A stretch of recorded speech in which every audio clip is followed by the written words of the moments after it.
Well, good afternoon, everyone. Thank you very much indeed for your attendance. We are here at the Park Plaza in Vauxhall on the banks of the River Thames, the beautiful surroundings of this salubrious hotel, for a press conference announcing the next Hayemaker Ringstar professional boxing promotion. It goes live on terrestrial television, free-to-air TV, on Channel 5 this Saturday night from 10:30, where all of the boxers at this top table will be in action. There's a full undercard of bouts as well, which will be being streamed on the Sport Bible from the start of the action. Well, my name's Ronald McIntosh. It's my pleasure to be your host and facilitator for this press conference here at the Park Plaza in Vauxhall this afternoon. Usual housekeeping before we get underway. If I could just ask that all mobile phones are turned to silent before we get underway, and there will be photo opportunities, head-to-heads, for the photographers in attendance here and the videographers, head-to-heads, eyeballing one another at the end of the press conference, and then group interviews will take place after that point. So, without further ado then, let's get underway with the introductions. Immediately to my right is David Haye, the Chief Executive Officer of Hayemaker Promotions. He's a promoter of note for this bill of professional boxing on Saturday night at the venerable institution of small hall boxing, the York Hall in London's East End. Then immediately to David's right, we've got the Rio Olympics silver medalist from the super heavyweight division, preparing for his third bout in the professional ranks, and that is the juggernaut, Joe Joyce. 2 fights, 2 wins, and 2 knockouts to this point. Then, immediately to Joe's right, we have a debutante who will be making her professional bow at the York Hall on Saturday night. That is Roxana Begum, no stranger to combat sports, having conquered the world in the realms of kickboxing and Muay Thai, but she's switching over to the noble art, and her professional bow will be on Saturday. Then you can see that coveted Lord Lonsdale belt sitting proudly in front of the reigning cruiserweight champion of Great Britain. That is Matty Askin, who's preparing to defend his cruiserweight title. And then, end of the table, Mr. Wadi Camacho, the Southern Area cruiserweight champion. He's got his strap proudly sitting on top of that silver briefcase, and he will be defending that title on Saturday night. On my left, we've got Donnie Palmer, Big Nasty, over from Boston, USA. He's the opponent for Joe Joyce, standing nearly 7 feet tall, and he's coming to derail what he feels has been a lot of premature hype put in the direction of Joe Joyce. He's had a lot to say about the state of British heavyweight boxing, and Joe Joyce in particular. We'll hear from both men in just a few moments' time. Then we've got the challenger for the British Cruiserweight title from Edinburgh, Stephen Simmons, the monster, looking to make history by becoming the first Scottish boxer to win the British Cruiserweight title. And then on the far left side, we've got Danny Cousins, who will be challenging Wadi Camacho, squaring off in the ring yet again as he goes for his fourth bid for a Southern Area title. So those are all the boxers, but we'll begin getting things underway by speaking with the promoter, the former 2-weight world champion, who is here in a promotional capacity, promoting this bill at the York Hall, a special venue for you where you've performed on many occasions. What will viewers, what will punters in attendance have to look forward to on this Hayemaker Ringstar promotion? First off, thank you very much for coming. And I believe you're going to get a very exciting fight. We've got a guy in Donnie Palmer challenging Joe Joyce, who contacted me. That's very rare. You know, we're scouring the earth for heavyweights to fight, and Donnie Palmer contacted us. He'd heard, you know, the Derek Chisoras of the world are swerving Big Joe, and he wanted to come over to London. He's been here before. He's actually in training camp with Dylan White at the moment. He's here to win, and he's here to win it spectacularly, and that's what we want from our fighters. Joe Joyce, you know, he's willing to fight anybody. I mentioned a name. He said yes. Joe Joyce said, okay. I said he's 9-1. He's knocked 8 of those out. He said, let's do it. Great. Simple as, you know, that's how boxing in my eyes should work, and that's how it's working this time around. And you know, I'm very excited about the fight. It's going to be live on Channel 5, you know, on terrestrial television. The British public don't have to put their hand in the pocket to enjoy a good night of entertainment. And also you got the British Cruiserweight Championship on the line as well, with Simmons challenging. You know, it's going to be a tough fight. You know, Matty Askin is a guy who has been on the fringe of the world titles, and with the cruiserweight division being such a hotbed at the moment, with the World Series happening, with, you know, the 200-pound division being so highly sought after at the moment, this British title could leapfrog one of these two fighters to that, the plateau of the world cruiserweight division. I'm looking forward to this fight. The fans are, and I'm, as a promoter, it's a dream. I can sit back and enjoy the boxing. I've got my fight coming up in a few months' time. But as a promoter, I'm sitting back. I'm happy. I'm looking at the promotion. I've got a great team who take a lot of the stress away from me. I know a lot of people are worried about me putting too much of my energy into the promotional side of this. But I'm cool. I'm calm. I've trained early. I'm training again later on. And as a promoter, I'm happy. The fighters are in fantastic condition, all of them. And I'm imploring everybody tune into Channel 5 to see a fantastic night of boxing. Well, it promises to be the co-main event. We'll get to that. We'll speak to the boxers shortly. But from the co-main event's point of view, the British cruiserweight title between the assassin, Matty Askin, and the monster, Stephen Simmons. How much does that title resonate with you? As we've mentioned earlier on, you fought several times at the York Hall as an amateur. That's perhaps where your coming out party was, when you put Courtney Fry on the floor, announcing yourself out of the Fitzroy Lodge. The venue and the title you never won, exactly. But it's where you started. How much does that title resonate with you? It's a title that I always wanted to win. I've had the Cruiserweight, WBC, WA, WBO, Ring Magazine, but I never had that British title. And Matty Askin has a title I've never had. And it means so much to every British boxer having that Lonsdale belt around their waist. And that's why I know how much it means to both of these fighters. It's a historic belt. It's got so much pride. And as you said, the York Hall, Bethnal Green, as an amateur, I had many fights there as a professional, European title fights. And it's, if you was there at the last show we had, it was a fantastic atmosphere. And I'm expecting nothing less this time. Well, let's turn our attention to the boxers now. A man who performed on that last promotion of Hayemaker Ringstar at the York Hall was Joe Joyce. And Joe, you made it a short night's work, getting your second professional win under your belt with a first-round knockout. Here you are in action again just a few weeks later on. How have preparations gone for this, facing off against Donnie Palmer from the USA? Yeah, preparations have gone amazingly well as usual in the Hayemaker gym behind us, and I've been working with Salas and the team, fine-tuning my boxing fundamentals, and I'm very happy to be boxing in York Hall, Bethnal Green again. I've boxed there many times in the ABAs and other competitions, and as a pro, and I'm very happy to have Donnie Palmer over here. He's got into contact with us to wants to fight me, so it's great he's come across the pond to take on such a challenging opponent in myself.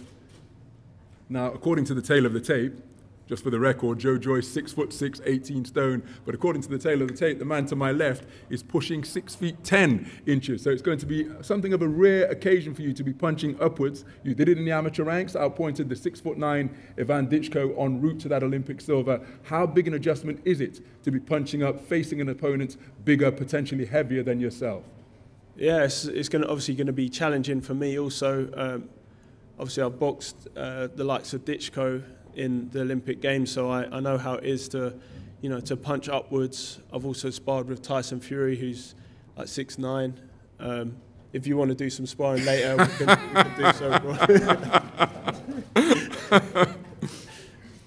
So not concerned about having to make that adjustment again and alter the trajectory of your punches? No, I'll be good. I'll be good come Saturday night.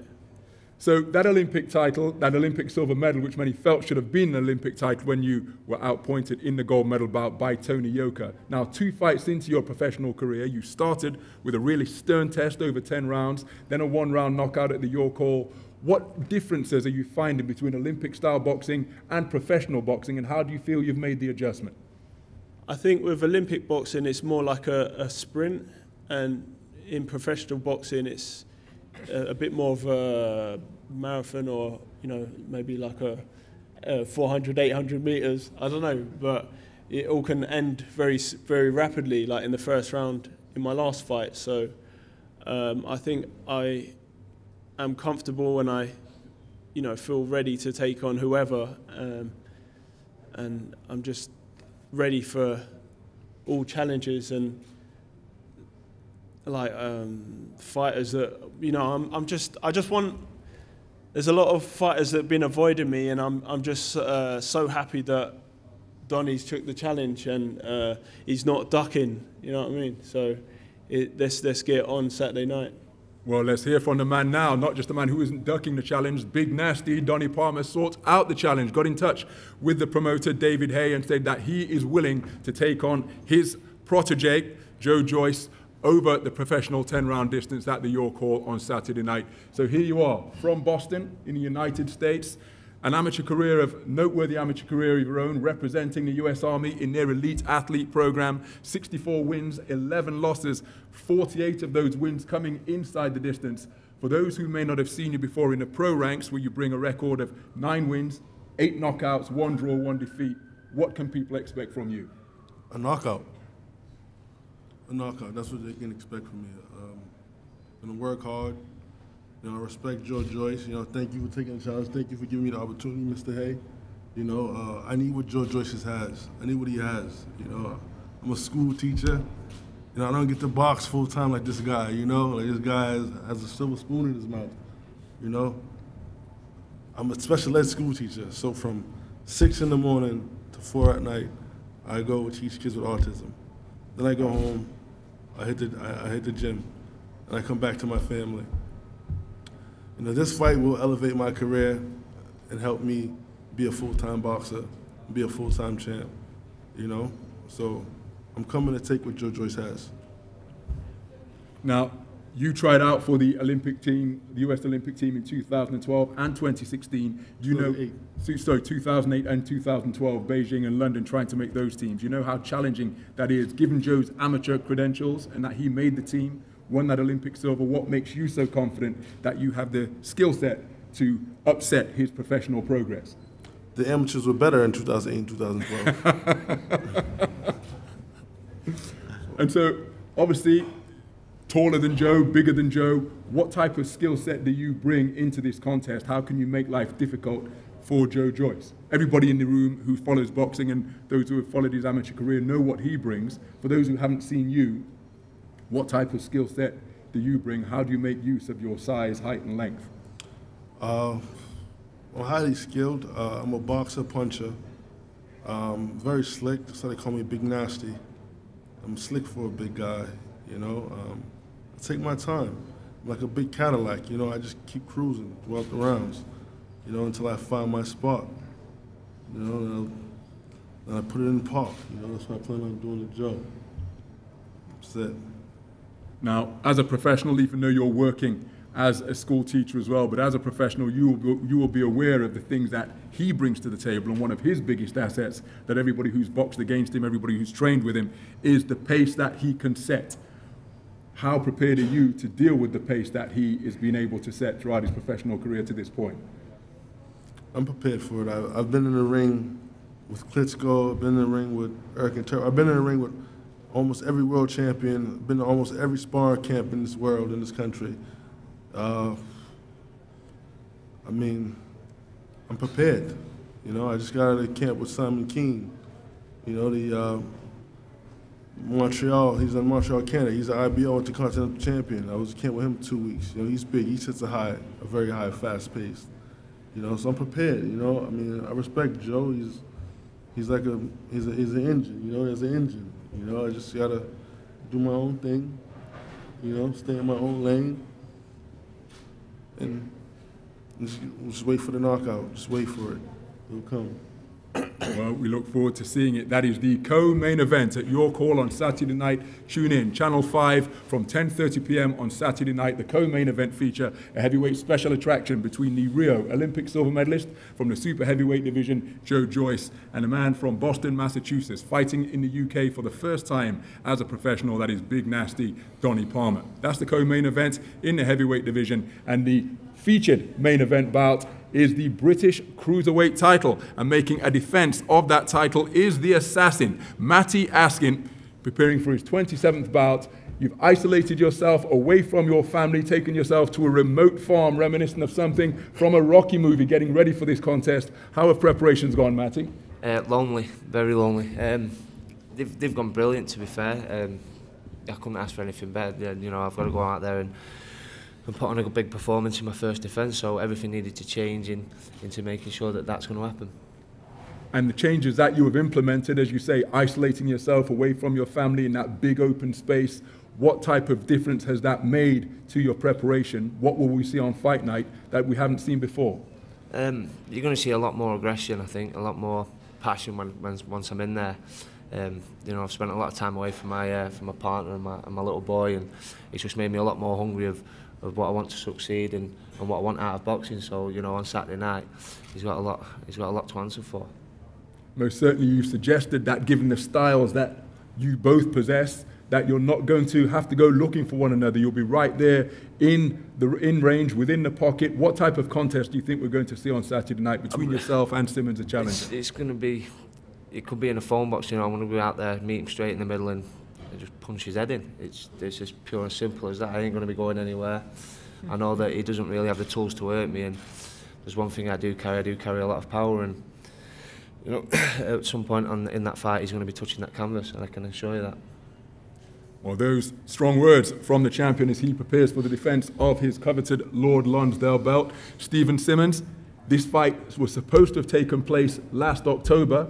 Injury prevented it from happening. You, in the meantime, won an Intercontinental title. So given that this is now happening at the second time of making, as it were, how keyed up are you for this, a British title challenge, where you have the chance to make history? Oh, well, that's what makes it all the sweeter, the fact that I'm going to make history on this lovely city in London. So I'm really looking forward to it. I've had a lot of extra time to look at Askins, and it is what it is. Everybody's got a plan until they get hit in the ring, so we'll see on the night.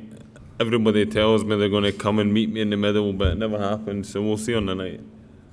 Now, in stark contrast to Matty, you were able to stay around your family getting ready for this, working during the day, delivering, installing bathrooms, heavy tiles, things of that nature, fitting your training in and around that. How have your preparations gone in getting ready for this British title bid? Preparation's been really well. No injuries, everything's stayed at bay, so it's went really well.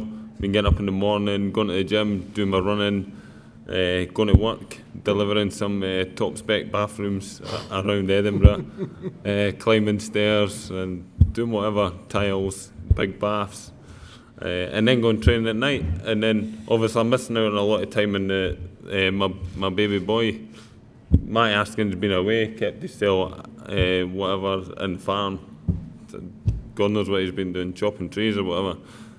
But I've been lucky enough to get home, but it's bedtime when I get in to see my baby, so I didn't really get much time. So it makes me even more hungrier just to take this title back up north. Now, you've been doing this for 20 years. I was with you in Plovdiv, Bulgaria at the 2006 European Championships when you were proudly representing your country. Put into words what claiming this Lord Lonsdale belt would mean to you, given that you have dedicated your life to this sport. See, to be honest with you, it's nearly 22 years I've been boxing for. Took me away from a background that you didn't really want to get it in when you're growing up, fighting and police at the door and stuff. So the Lord Lonsdale belt doesn't mean all that much to me. The fact that I'm going to make history by winning it just makes it all the sweeter. And to make the history in London, the capital city of England, then Alba Gubrave. And Matt has given us his assessment or his forecast as to what type of contest this one is going to be. How do you see it? You seem to doubt that Matty is going to meet you in the centre of the boxing ring. What type of contest do you anticipate? I'm anticipating going in there and controlling the fight from the start like I always do. Everybody tells me they're going to come forward and do this and that, but they're never able to. And it's always after the fight they say, "Now I realise why you ain't called them on." I'll promise you, I'll meet you in the centre of that ring. Good. I'll meet you in the centre of that ring. Good. Then you touch that canvas good. earlier than you expected, mate. Because you're not going to box me. I'm not going to. You're too thick. I'm too fat. You should be coming forward, getting it. While we're talking, I think you should make a public apology for what the words and language that you use in your interviews, coming out with the terminology Mong. That's got nothing to do with what we're going to do. Well, I think you should make a public apology for that. No. Why? No. There was a little... You're an idiot, and I can't wait to wipe that We'll see. smirk off your We'll face. see. Why? You can't punch for shit. Oh, You ain't why gonna did do you pull it the anything. first You're time? You not said gonna there's do an anything. What You're not gonna injury do did you have? anything, mate. What injury did you have? Mate, tore a tendon in my shoulder. I want Okay, none now. then. Okay. Then. You were in the gym 2 weeks later. Yeah, well, I've got 2 arms.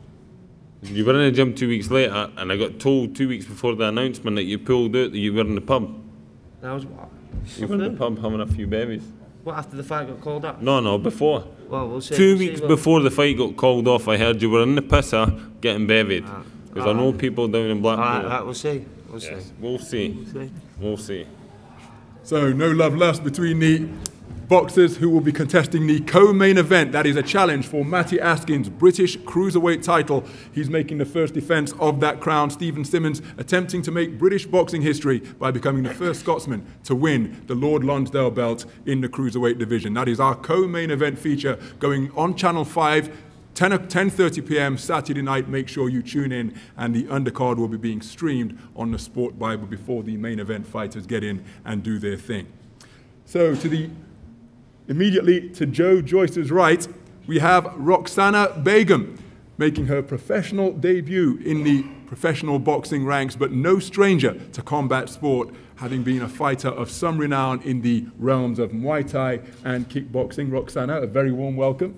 Thank you. And if you could just begin by telling the assembled media members here about some of your story, because it is remarkable when you consider your culture, your heritage, your background. You say all of these things presented challenges from you being able to share with your family the fact that you were a fighter, that you were doing kickboxing and Muay Thai. Just explain how you found the sport, first of all, and why it was necessary for you to keep it clandestine from your family. So, from a very young age, I was fascinated by martial arts. I was always watching boxing, looked up to Bruce Lee, and I knew it was out of the question for me to pursue a combat sport, given my background being Asian, female, Muslim, and a petite female. It was only in 2012 we introduced the women's boxing at the Olympics. So 10, 15 years ago, it was unheard of for females to walk into a sport such as boxing or Muay Thai. But I fell in love with the sport. From the age of 17, I discovered the sport at an after-school club, and I knew this is what I want to do with my spare time. So I then went along and decided to get a job and train in secret for approximately 5 years. So whilst I was at university studying, I would train once a week religiously. I would go above and beyond to make sure that my training would not suffer. I would be the best daughter at home, make sure my studies were all done, simply because this sport meant so much to me. I wasn't concerned about going out with my friends or doing anything else. The sport meant the world to me. I was very conscious of the fact that if I revealed this to my family, they may ask me to choose between the sport and them. So I kept it hidden from them. They're aware that I was actually going to the gym, but not knowing that I was taking part in martial arts. Even at that point, I wanted to compete, but I knew once a week was not enough dedication to compete on any level. So it was a hobby and a passion at that point. Later on, once I finished university, I realized it's a sport that's making me a better person, and I wanted to actually then bring my family to the gym and have their approval. I wanted their blessing, because if I'm going to do this, I wanted to go in with my heart and my soul, all in one. I couldn't do this without their support on a competitive level. I went through a stage in my life where things were not all up. So at that point, I found the courage to take my family to the gym and introduce them to my coach. They had a conversation, and I think they realized that it's not taking me away from my family values, my upbringing, my roots. It's in fact enhancing those things through sport. And at that point, I just dived right into it and started competing on a competitive level.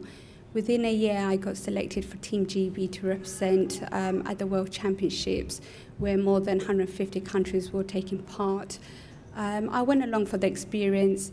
However, I came back with the bronze medal, and then from that, it just went from strength to strength for me. And I realized through my achievements that I could do more, and there is no barriers.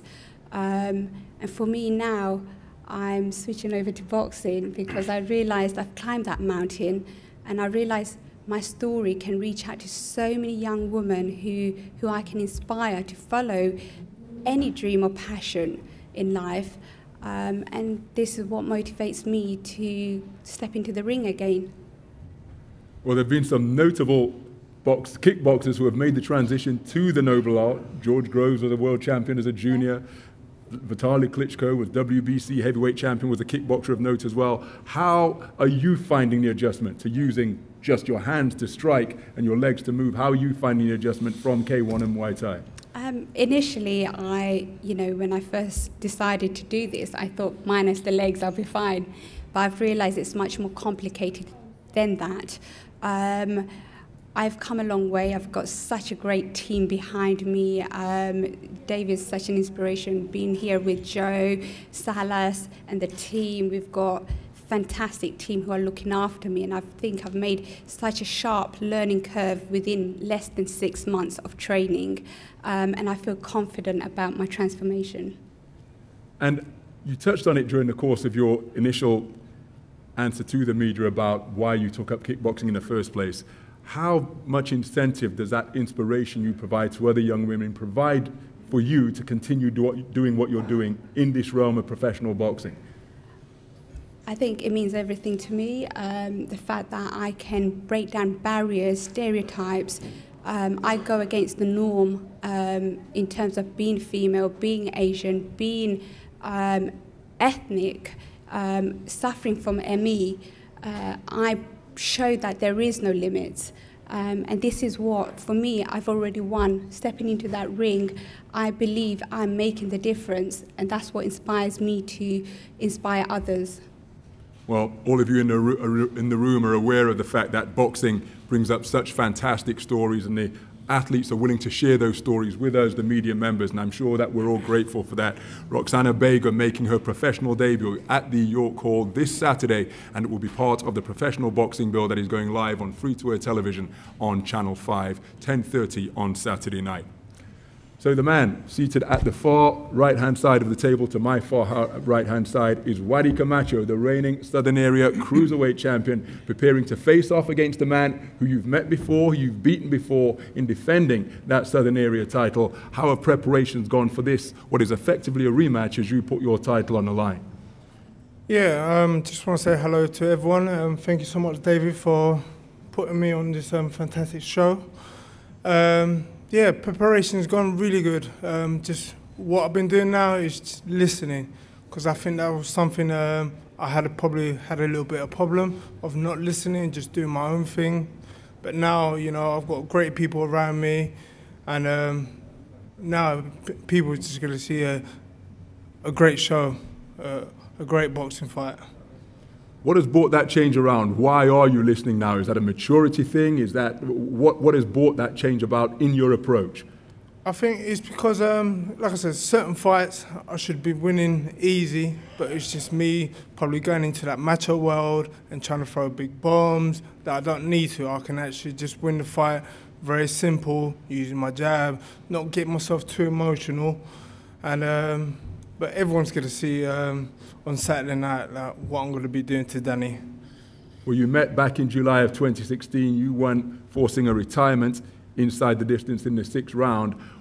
What does that do to your approach for this contest? I know you're a consummate professional, but seeing as you've beaten him before, how real is the danger, how real is the possibility of complacency on your part, and you perhaps not preparing as diligently as you otherwise would?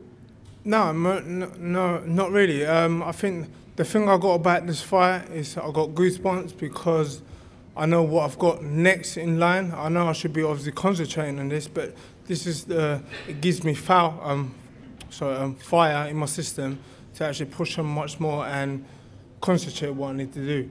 And like I said, with Danny, the first time I took it easy with him, I broke his heart.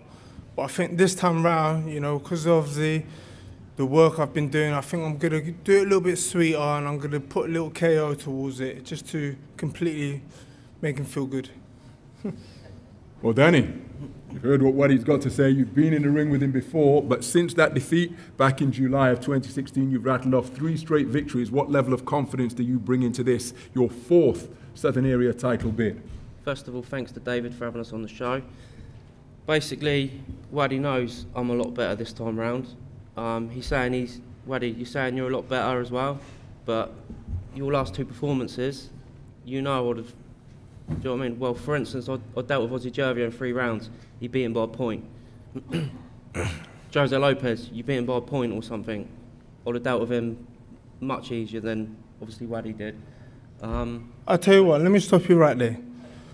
After I knock you out, why didn't you go and face Lopez and I guarantee you. Wait, listen, I'm speaking. I'll fight him on the same I know, listen, I'm speaking. Yeah.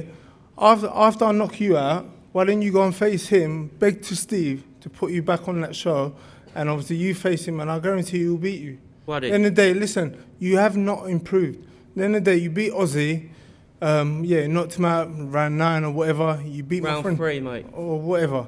And at the end of the day, you faced my friend Spiros.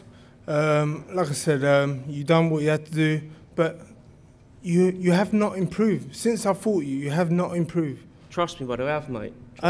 Trust me. You'll see Saturday that I have. Trust me.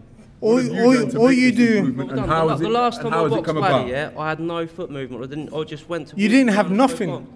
And what happened there? I broke your heart. Your corner retired you because it said, you know what? Let me live. Let me live another day. Anyway, mate. That belt should be. Listen, you see this belt? I don't care about this belt.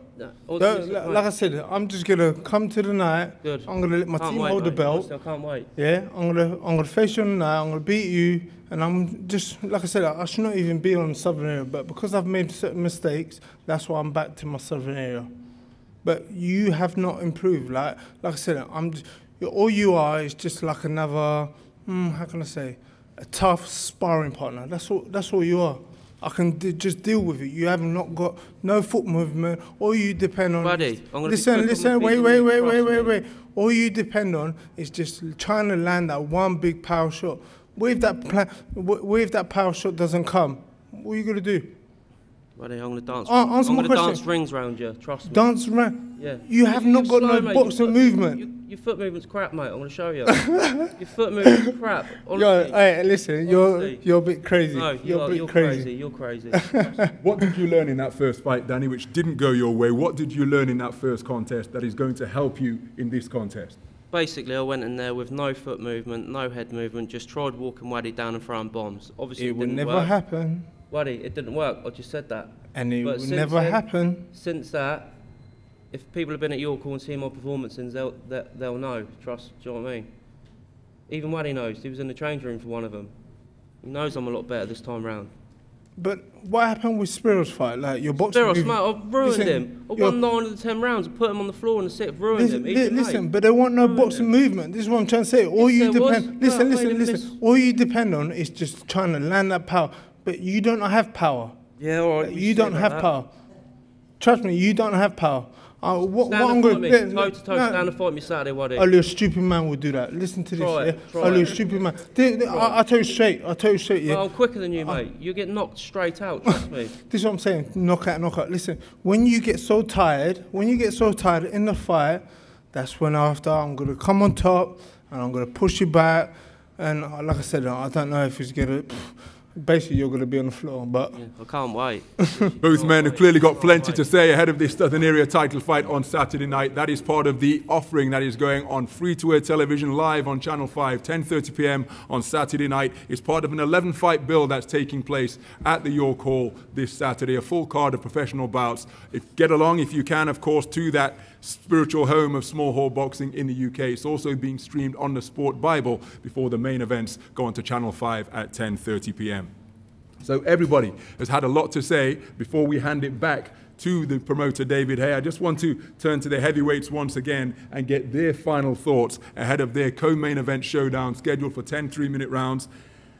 As you've been saying, Donnie, you've been in the ring in training camps with a lot of world champions, a lot of world-class boxers. You've been in the ring with Dylan White as he's getting ready for his big showdown against Lucas Brown. But you've also had a lot to say about the current state of the British heavyweight division. And outside of 4 guys who you mentioned, you say that everybody else is on a hype job. What makes you think that way? And you include Joe Joyce in that, saying that he's not worthy of the hype that he's receiving. What makes you think that way? Mr. Haye gives him everything. Oh, yeah? He gives you everything. What was you saying about the spoon-fed? Spoon-fed. Yeah. He gives you everything, bro. Oh, yeah? I have nothing. And what are you going to do? I'm trying to take it, bro. Everything you got. Oh, yeah? Everything. Yeah, good luck with that. All right. See what you got. Oh, that's what you got, yeah? Shit. All right. I saw what Usyk did to you, man. So who? Usyk. I saw what yeah, he did well, he was a gold medalist, isn't it? Yep. I saw what he did to you, it's a tough fight, wasn't it? I saw what he did to you, man. Good fight. Your shit, man. You can't break an egg. You didn't even knock Ian Lewison out. A man you should have knocked the fuck out. Oh, yeah? You should have put him on his back. Well, I did knock him out. You didn't. That's a TKO's not a knockout. Yeah, but if you go TKO's not a knockout. back and look, it's not a knockout. TKO's not a knockout. No, sleep. It's just a shame that the referee didn't see. Nah. Uppercut. Nah. And you probably won't see it when you get knocked down. Okay, cool. Anyway, when I saw this show on paper, it looked good. And now seeing all the guys here, how pumped up they are, I'm even more excited. And it's more exciting that it's actually on free-to-air television on Channel 5. So anyone can tune in. Channel 5, 10:30 p.m. You're going to get yourself some good quality grudge match action. So there you go. Having heard what everybody's got to say, how excited are you as a promoter about the content that is being offered on Saturday night? Very, very excited. You know, specifically Roxana. You know, when I heard her story, you know, when I saw how successful she was as a Muay Thai fighter, and I know how tough that sport is, and I wanted to meet this young lady. I wanted her to meet Ismael Salas, as Ismael Salas, for me, is the best boxing teacher on the planet. It's one thing just holding pads, but he genuinely revamps people's styles. And he's been working with Roxana day in and day out, and I've seen huge improvements in her. I've seen her transform from a kickboxer to a boxer. And I'm looking forward to the world seeing who I believe will be, you know, a world champion, you know, in not a long time. If you watch her sparring, if you watch her hitting the bags, whatever she does, she looks fantastic. And she's got such a great story. You know, she's only dabbled in a little bit of her life. So some of the reporters here quiz her on her life story, because you know there'll be movies made about this young lady. I promise you that. And the show's going to be great. All the fighters are fit, ready, and enjoy some free boxing. You know, from me to you, enjoy.